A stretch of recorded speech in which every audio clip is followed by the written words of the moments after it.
chainsaw for bureaucracy. All right, News Nation's Joe Khalil live for us there on Capitol Hill. Joe, are we seeing a potential crack in the GOP when it comes to this private pushback? Well, look, we've been seeing big protests all around the country. What you are starting to see, there are a couple examples of this, of not just blue states, blue cities, blue districts, but more Republican-leaning, red-leaning states and districts where lawmakers are now going back and they are hearing from some of their constituents complaints about DOGE potentially moving too fast and cuts that might have trickle-down impacts that really do have an effect on their lives. So there are a couple examples of this now. Take a look at this town hall that Congressman Rich McCormick held.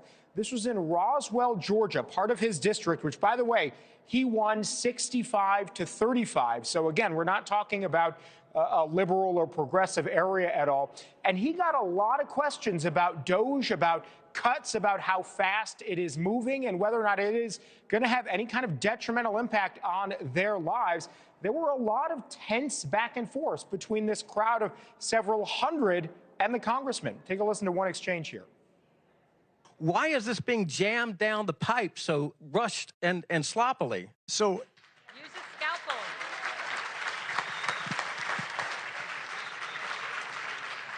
My understanding is when you say you have this many employees that you have to cut, that organization decides who they're going to cut. Now they may make.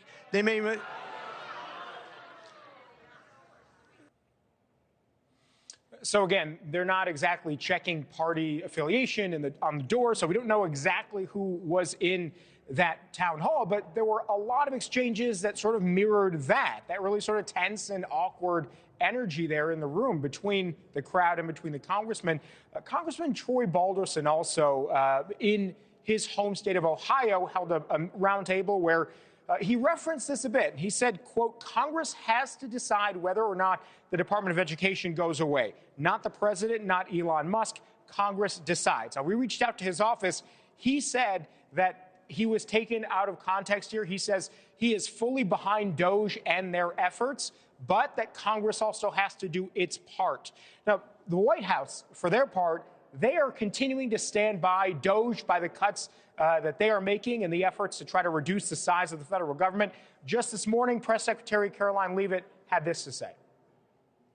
And there should be no secret about the fact that this administration is committed to cutting waste, fraud, and abuse. The president campaigned on that promise. Americans elected him on that promise, and he's actually delivering on it. So, Nichole, we don't want to take, again, one or two examples and project that as happening around the country, but there are certain patterns. For example, I've spoken to some rural district Republican members of Congress who relied on some federal funding for their farmers in their districts, and they have asked the federal government to try to work back some of that funding to flow to their farmers again. So you're seeing little examples here and there. And the question is going to be moving forward now as DOGE gets more serious about cuts in, for example, defense spending at the Pentagon, whether we see this kind of thing happen in a reoccurring way. All right. So, Joe, I'd like to go back some 15 years, and that is when Democrats got pummeled in the midterms after there were those multiple Tea Party rallies.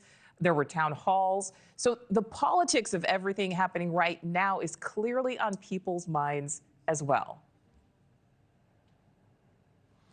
Yeah, it is. And if I've seen that comparison being made to before the Tea Party era, on that side, you'd have to sort of flip the frustration. And you're starting to see in Democratic districts and Democratic states, people frustrated with their members of Congress. And the question is, if there's a movement like the Tea Party on the left, maybe further left than what more mainstream Democrats are now, too early to speculate whether that's happening. But I can tell you from protests that we have seen, we've been in, and that we've heard from people, there is a serious level of frustration there on that side of the aisle, too.